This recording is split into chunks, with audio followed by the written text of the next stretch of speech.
Hello students. देखो, statistics यानी सांख्यिकी में तीन तरह से क्वेश्चन पूछा जाता है। तीन तरह से मतलब हुआ कि माध्य, माध्यिका, बहुलक। तो माध्य निकालने के लिए पूछा जा सकता है, माध्यिका निकालने के लिए पूछा जा सकता है, फिर बहुलक जो है निकालने के लिए पूछा जा सकता है। अब माध्य को हम मीन कहते हैं इंग्लिश में, माध्यिका को मीडियन कहते हैं, बहुलक को मोड कहते हैं। और मीन जिसको कहते हैं, माध्य को मीन कहते हैं, तो एवरेज भी हम कह सकते हैं। यानी जो एवरेज वैल्यू हुआ वही मीन वैल्यू हुआ। तो माध्य निकालने का फॉर्मूला सबसे पहले आपको याद रखना होगा, तभी ना माध्य निकालोगे। तो दो फॉर्मूला मेन है जो पूछा जाता है। जैसे चर मान दिया हुआ है, अब कहेगा माध्य ज्ञात करे, तो सिग्मा एक्स बटा एन फॉर्मूला लगा दो। सिग्मा एक्स का मतलब हो गया चर मानों का योगफल हो गया, और एन का मतलब हो गया चर मानों की संख्या। बारंबारता सारणी दी हुई है, तो इस सूत्र का हम उपयोग करेंगे, सिग्मा एफ एक्स बटा सिग्मा एफ, जिसमें एक्स भी दिया हुआ है, एफ भी दिया हुआ है। अगर वर्ग अंतराल टेबल यानी वर्ग अंतराल तालिका सारणी दी हुई है, तो उस स्थिति में हमको क्या करना पड़ेगा, वर्ग चिन्ह निकालना पड़ेगा। x के लिए वर्ग चिन्ह निकालना पड़ेगा। जैसे जहां चर मान होता है, तो चर मान तो इसमें है नहीं, तो हमको x निकालना पड़ेगा, यानी वर्ग चिन्ह जो x का स्थान लेगा। ठीक, तो वर्ग चिन्ह कैसे निकालेंगे, तो वर्ग चिन्ह हम निकालने के लिए क्या करेंगे कि वर्ग अंतराल की दोनों सीमाओं को, जैसे निम्न सीमा है उस सीमा है, दोनों को जोड़ देंगे, ऐड कर देंगे और 2 से डिवाइड कर देंगे। क्लियर, तो वर्ग चिन्ह ज्ञात हो जाएगा। अब देखो माध्यिका, माध्यिका के लिए सूत्र जो यहाँ यूज किए हैं, इसमें n/2 समझ लो। n का मतलब हो गया कुल बारंबारता, तो n/2 क्या हो जाएगा, उसका हाफ हो गया। अब माध्यिका वर्ग का सिलेक्शन करना होगा, तो देखो n/2 का मान जिस संचयी बारंबारता में आता है उसके संगत वर्ग अंतराल को माध्यिका वर्ग कहते हैं। n/2 का मान फिर से समझ लो, n/2 का मान जिस संचयी बारंबारता में आता है उसके संगत वर्ग अंतराल को माध्यिका वर्ग कहते हैं। अब l जब माध्यिका वर्ग है ना की पहचान हो गई, तो l का मतलब हुआ कि माध्यिका वर्ग है ना की निम्न सीमा, माध्यिका वर्ग की निम्न सीमा। एफ तो बारंबारता है, और सीएफ जो है माध्यिका वर्ग के ठीक पहले के वर्ग अंतराल का संचयी बारंबारता, इसको याद रखना होगा। अब सीएफ जो संचयी बारंबारता, सीएफ का मतलब हुआ इंग्लिश में कॉम्यूटेटिव फ्रीक्वेंसी कहते हैं, इसीलिए तो सीएफ से लिखे हैं संचयी बारंबारता को। तो माध्यिका वर्ग के है ना ठीक पहले का संचयी बारंबारता होना चाहिए। अब देखो बहुलक का सूत्र देखो, बहुलक को हम मोड कहते हैं, बहुलक का सूत्र है एल। अच्छा एक चीज और, यहाँ आई के बारे में समझ लो। आई जो है एक्चुअली साइज है, वर्ग अंतराल का जो है साइज है। अब जैसे देखो यहाँ 10 से 20 है, तो 20 में से 10 घटा दो तो 10 हुआ, तो आई के स्थान पर 10 लिखा जाएगा, ठीक, गुना में। अब चलो बहुलक को समझो, तो बहुलक का सूत्र है L plus F one minus F naught by two F one minus F naught minus F two into I है। तो देखो यहाँ पर पहले समझना होगा अधिकतम बारंबारता वाला वर्ग अंतराल, यानी अधिकतम बारंबारता किसकी है, तो जिस वर्ग अंतराल की अधिकतम बारंबारता है उस वर्ग अंतराल को कहेंगे बहुलक वर्ग।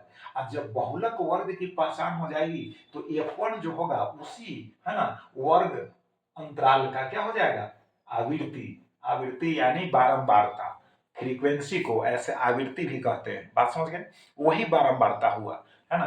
तो F1 का मतलब बहुलक वर्ग का बारंबारता हो गया। F0 जो लिखा हुआ है, जिसको F0 भी कह सकते हो, तो यह जो है ठीक उसके पहले वाले का बारंबारता हो गया। F2 का मतलब ठीक उसके बाद वाले का बारंबारता हो गया। आई का मतलब फिर अंतराल हो गया, साइज ऑफ क्लास इंटरवल हो गया। जैसे 10 से 20 है, तो 20 में से 10 घटा दो तो वही आई का मान होगा। वही आई जो होगा आप माध्यिका में भी यूज कीजिएगा, और वैसे ही आई का मान जो है निकाल कर आप है ना बहुलक में यूज कीजिएगा। तो चलिए एक क्वेश्चन है, निकालना है, इसमें माध्य निकालना है।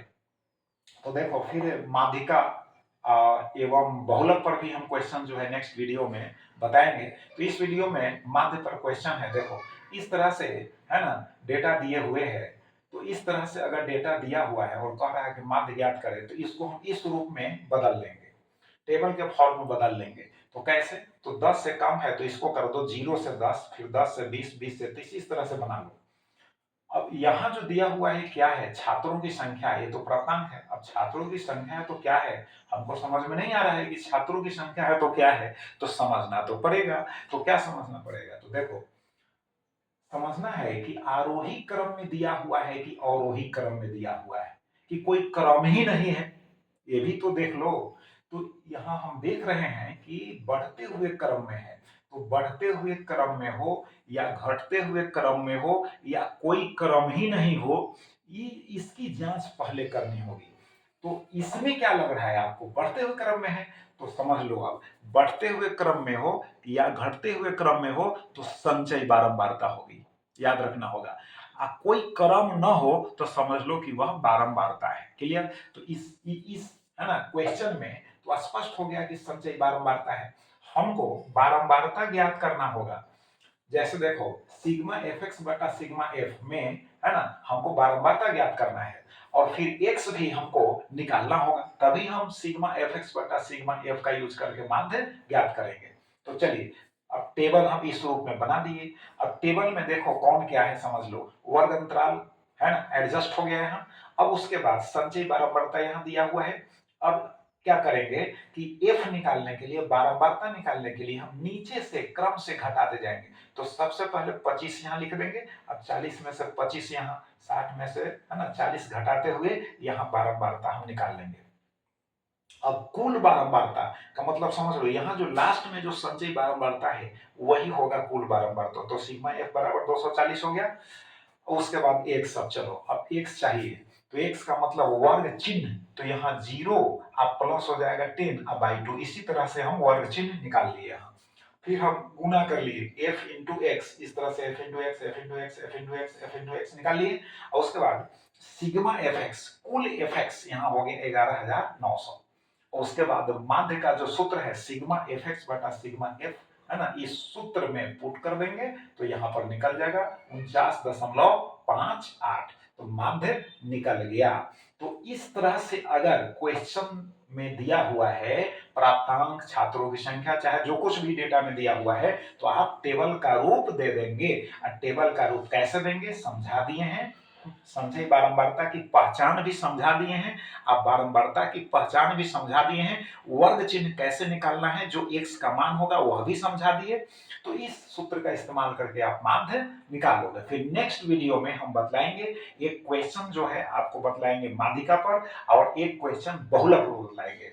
तो तीनों में से है ना कोई ना कोई क्वेश्चन अगर आता है एग्जाम में तो अब छूटना नहीं चाहिए, इसकी 100% गारंटी हो। लेकिन गारंटी कब? जब आप सूत्र याद रखेंगे तब। तो सूत्र सिंपल है यार, माध्य का तो सूत्र सिंपल है ही, थोड़ा सा कठिनाई है किसमें? माध्यिका फिर बहुलक में। तो इसको बार बार आप प्रैक्टिस करेंगे तो है ना माध्यिका का भी सूत्र याद हो जाएगा और फिर बहुलक का भी सूत्र याद हो जाएगा। तो चलो प्रैक्टिस करो।